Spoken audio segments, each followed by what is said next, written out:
Aleister Crowley, occultist and father of modern Satanism, is one of the most influential figures in modern Western history.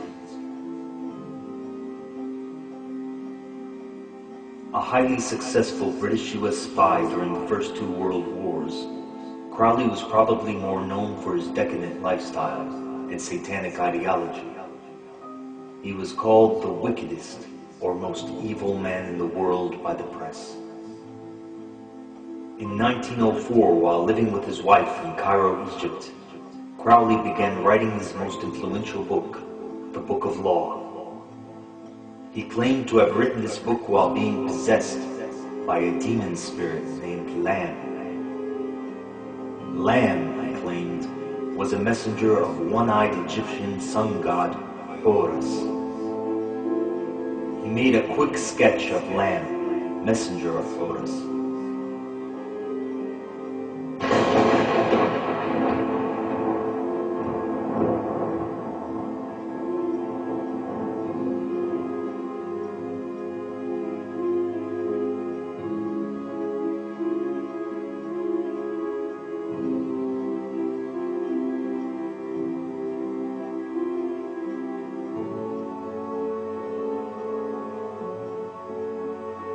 While under the guise of being a spy, Crowley once had a meeting with Adolf Hitler himself.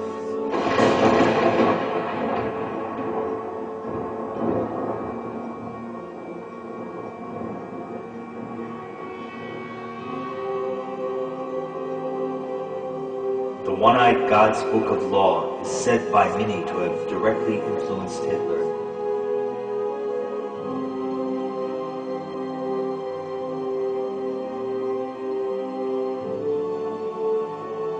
The following was the Book of Law's most central quote.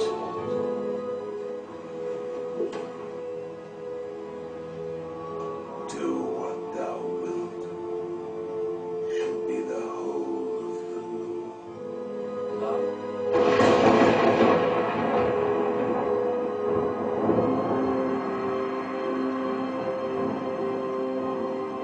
In basic terms, the Book of Law mainly asks of its readers to forget God and to believe that there are no consequences to one's actions. So one must do what thou wilt, and that one should do whatever one wants in order to achieve as much pleasure as one can in this world, since the afterlife is non-existent. With this in mind, it comes as no surprise to learn that Aleister Crowley was a 33rd degree Freemason, one of the highest levels a Freemason can achieve.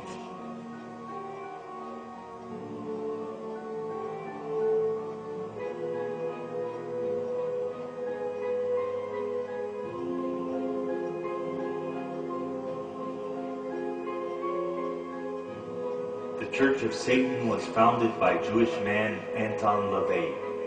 His book, The Satanic Bible, was almost entirely based on Crowley's The Book of Law. One of the main points made in the Satanic Bible was complete secularization of one's life, a full disbelief in God, and thus a disbelief in the afterlife. As such, a Satanist would work his whole life in achieving the most worldly pleasures he can, believing that this was the only life to live. The fact that religions for thousands of years have been telling people what they should do and what they shouldn't do according to the basic whims of the person who might be running the show is very understandable. We're realists, we Satanists, but we also feel that a person has to be good to themselves before they can be good to other people. So we feel the greatest sin of all is self-deceit. This is a very selfish religion. We believe in greed, we believe in selfishness, we believe in all of the lustful thoughts that motivate man, because this is man's natural feeling. So what we've done is just reverse the procedure. Instead of trying to free ourselves, we've taken all these hang-ups, we've turned them into useful situations. If you're going to be a sinner, be the best sinner on the block. If you're going to do something that's naughty, do it. And realize that you're doing something naughty and enjoy it. I can pursue any kind of lustful desires that I might feel. I can engage in any activities that are so-called sinful activities and not really worry about any ecumenical councils making it right for me to do these things. We feel a person should be free to indulge in all of the so-called fetishes, all of the so-called aberrations that they would so desire. So what is the link between Freemasonry and Satanism? And on the back of the dollar bill, there's a seal on this side. It's called the Great Seal of the United States. What is behind the Great Seal of the United States is a pyramid with one eye. The Masonic Project, which is what they say on the bottom, Novus Ordo Seclorum, and then Annuata Chapters, he is pleased with our project. In other words, the God they believe in is pleased with our project. What is the project? This is the question. What is the project that this God is pleased with?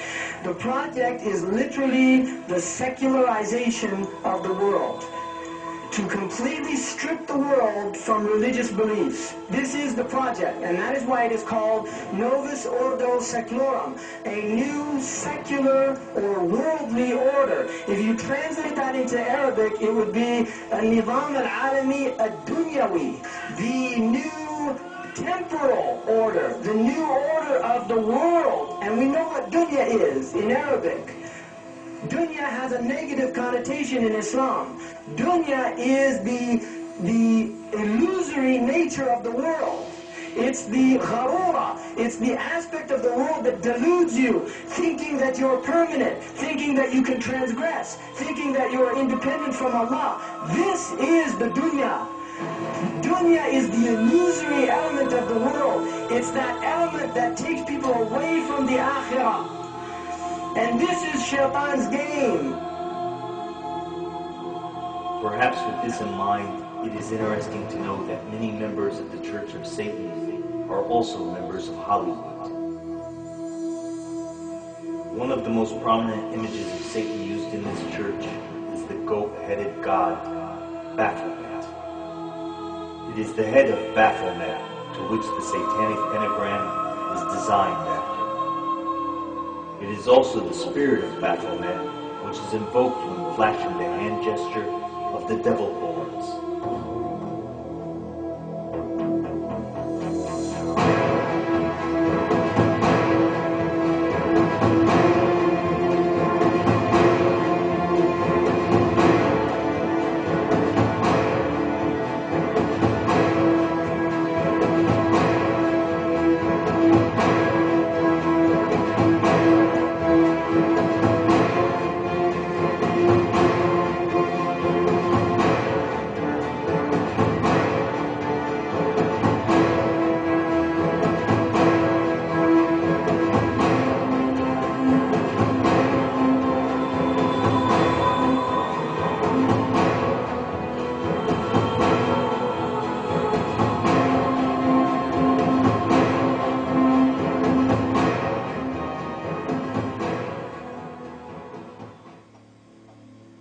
Could there be a secret link between our world leaders and Satanism? Also in the street plan of Washington, you find pentagrams. What the Nazis did, however, was take the swastika and turn it round to indicate the negative. It's what they call reverse symbolism in Satanism. So what they do with the pentagram, which is why it's become a satanic symbol, is to turn it upside down, so it's pointing down, reverse symbolism. It's the same with the dove, Semiramis. To the general population, the dove equals peace, love, and all this stuff. Reverse symbolism, the dove equals death and destruction. So here we have two pentagrams in the street plan of Washington. The top one points into the Capitol building, and the one at the bottom points into the White House. In the last century, they decided they didn't have a decent statue of George, so instead of getting an American to produce one, they ordered it from Italy, from Florence. And when it arrived on the dockside, people were staggered, because here was George, the first president of the United States, depicted naked from the waist up with this cloth over his Bill Clinton's, and then pointing up one arm, pointing down the other. What's going on? Unless you realize where these people are coming from, it's inexplicable. Well, if you just hold that in your mind, arm up, arm down, naked from the waist up, and then Bill Clinton's covered in a piece of cloth, well, this is where it's coming from. This is the ancient depiction of the compilation of the negative force symbol that the Templars worshipped, or the high-level Templars worshipped anyway, called Baphomet. And this is why that they depicted George Washington in that way.